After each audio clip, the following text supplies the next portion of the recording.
देखो, सभ्यता का सारा विकास ऐसे होता है कि पिछली पीढ़ियों ने जितना सोचा था, अर्जित किया था, उसे लेके अगली पीढ़ी आगे चलती है।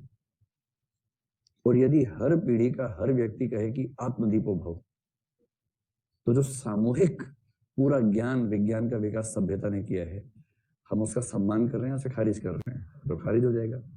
तो कलेक्टिव नॉलेज जो है या कलेक्टिव विजडम, पूरे समाज ने सामूहिक रूप से जो ज्ञान अर्जित किया है, उसका महत्व खत्म हो जाता है जब हम कहते हैं कि हर व्यक्ति को अपना ही सोचना चाहिए।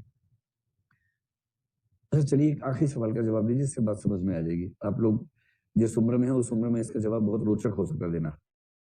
आप ये बताएं, मान लेते हैं कि आपकी उम्र 22, 23, 24, 25 साल के आसपास है। मान के लेते हैं इतनी ही होगी लगभग आप लोगों की उम्र, है ना? तो इतनी उम्र आपकी है, ठीक है। और फरवरी का महीना है, मान लीजिए आपने किसी दिन ये तय कर लिया कि बस अब तो जिंदगी तेरे साथ ही गुजरेगी। उधर से जवाब आया, बस तू नहीं तो मैं नहीं, आज तो जिंदगी साथ गुजरेगी, साथ जिएंगे, साथ मरेंगे। वायदा हो गया ठीक से, प्रॉमिस हुआ पक्का एकदम, ठीक है। बैंड बांध के प्रॉमिस किया एकदम ठीक से, और कार्ड 10-10 दिए एक दूसरे को, ऐसे नहीं, साइन करके खून से कार्ड साइन हुआ है। और अब ये तय हो गया है कि अब तो कई लोग खून से मच्छर मार के उसके खून से लिख देते हैं, और कहते हैं खून से लिखा है स्याही ना समझना, ऐसे करके। तो मान लीजिए कि दो लोगों ने बहुत कट्टर तरीके से विश्वास कर लिया कि हम एक दूसरे के जीवन साथी बनेंगे, और उनके प्रेम को लगभग 48 घंटे हो चुके हैं जब से हुआ है, और जबरदस्त प्रेम चल रहा है। और उसी बीच में 14 फरवरी आ गई, तो उस दिन रोका हो गया एक तरह से दोनों का आपस में, एक दूसरे का। पेरेंट्स की तरफ से नहीं हुआ, आपस में रोका कर लिया है कि आज से हम एक दूसरे के हुए और अब हम किसी और को देखेंगे भी नहीं अब से। ये बात हो गई, मतलब किसी और को देखेंगे तो इस तरह से कि एक दूसरे को पता ना चले, इस तरह से देखेंगे, वैसे ये सहमति बन गई है। अब दोनों ने अपने पेरेंट्स को फोन कर दिया। तय हुआ था कि 14 फरवरी की रात को बताना है। दोनों ने एक ही कमरे में बैठ के अपने घर फोन लगाया और घोषणा कर दी कि ऐसा पापा, अब आपको अच्छा लगे चाहे बुरा लगे, घोषणा कर रही हूं कि आपका दामाद मैंने देख लिया है, फाइनल हो गया है। आपको सिर्फ ये बताना है कि शादी में आना चाहते हो या नहीं। आना चाहते हो तो मैं समय और स्थान बताऊं और RSVP में आपका नाम लिखाऊं, और नहीं तो शादी तो होकर रहेगी। उधर लड़के ने अपने पेरेंट्स को बोल दिया। दोनों पेरेंट्स के घर में स्यापा मच गया है, और विलाप रुदन वो सब शुरू हो गया है, बच्चा हाथ से निकल गया। फाइनली दोनों पेरेंट्स आए, दोनों ने अपने भावी दामाद और बहू को देखा, और फिर अपने अपने बच्चों को अकेले में समझाया कि बेटा तू नहीं समझ रहा, बेटी तू एकदम गधी है, नहीं समझ रही है, ये लड़का तेरे लिए ठीक नहीं है, बेटा ये लड़की तेरे लिए ठीक नहीं है। उन्होंने समझाया, और आपने कहा कि बाबूजी आपने वही साबित कर दिया कि माँ बाप को भी समझदार हो नहीं सकते, एकदम बुढ़े हो गए आप लोग, समझ नहीं रहे आप लोग। मैं युवक हूं, मैं युवती हूं, मुझे अधिकार है, ये है वो है। उन्होंने कहा ठीक है भाई, जाओ करो शादी करो, आप आओगे नहीं, हम नहीं आएंगे, तो आप तो करो। शादी कर ली धूमधाम से। और दोनों ने कहा कि हम वयस्क हैं, IAS की तैयारी कर रहे हैं, प्रीलिम्स निकला है हमारा, मजाक समझते हो आप, इतना ज्ञान हमारे पास है, प्रीलिम्स निकाल लिया हमने, सही गोला भर के आए थे हम लोग। और उसके बाद दोनों की शादी हो गई, ठीक है, दोनों की शादी हुई।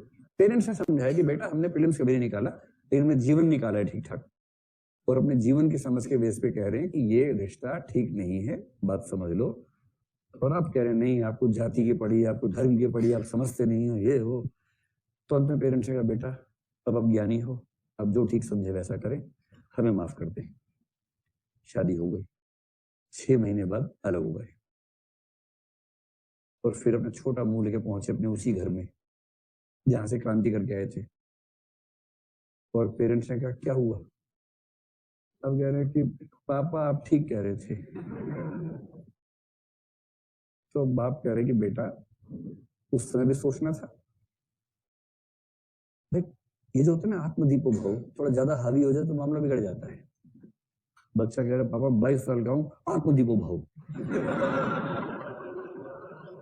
मैंने अपना दीपक ढूंढ लिया पापा, इसका नाम दीपक है। और पापा इसका नाम दीपिका है, मैंने भी दीपिका ढूंढ ली अपनी, आत्मदीपिका भाव मैं ढूंढ ली, तब मुझे मिल गया। 6 महीने बाद समझ में आता है भाई जिसको जीवन के अनुभव कम है, जैसे सार्त्र ने कहा, सार्त्र अस्तित्ववादी है, वो कहता है कि अपने जीवन के फैसले खुद करने चाहिए, और साथ में कहता है हर व्यक्ति की जिम्मेदारी है कि फैसले सोच समझ के अंतरात्मा के अनुसार करे, क्योंकि अब जब भी फैसला करेंगे बाकी लोग आपके फैसले को रेफरेंस पॉइंट बनाएंगे, और आप गलत फैसला करेंगे तो आपके गलत फैसले में निहित है कि आप कई औरों को भी गलत फैसला करने के लिए प्रेरित कर देंगे। इसलिए सही फैसला करना सिर्फ अपने प्रति जिम्मेदारी नहीं है, समाज के प्रति भी जिम्मेदारी है कि हमारा फैसला सही हो। तो एक कॉमन सेंस की बात है, जीवन में जिस व्यक्ति का अनुभव कम है, क्या उसके सारे फैसले सही होंगे या दूसरों की सलाह लेने से कई गलतियां होने से रुक सकती हैं? रुक सकती हैं। तो कभी कभी इसमें क्या होता है, जरूरत से ज्यादा आत्मविश्वास आ जाता है, अति आत्मविश्वास, और ये अति आत्मविश्वास कई बार हो जाता है घातक, क्योंकि इसके अंदर क्या हो गया था, इसका दीपक जल गया था अंदर, और उसने कहा था पप्पा मेरा दीपक भव हो गया है, इसलिए मैंने अपने लिए फैसला कर लिया है। तो जब आप लोग ऐसा फैसला करें और पेरेंट्स कायदे की बात करें, ध्यान से समझना उनकी बात को, ये नहीं कि हर बात पे क्रांति करने लग जाओ। सलाह का अपना महत्व है, मतलब फैसला अंत में खुद ही करना है, लेकिन ये क्या लिखा है, फैसले खुद लो, पर परामर्श लो, राय लो, अंततः फैसले खुद लो। अंततः फैसला खुद लेना ठीक है, पर फैसला लेने के रौ में बहते हुए ये मान लेना कि बाकी सब लोग मूर्ख हैं, किसी की बात को सुनना भी जरूरी नहीं है, वो गलती है। और ऐसे में बहुत बड़े बड़े लोग जो बहुत महान हो सकते थे, बहुत छोटे और क्षुद्र होकर खत्म हो जाते हैं, क्योंकि जीवन के फैसले गलत कर देते हैं।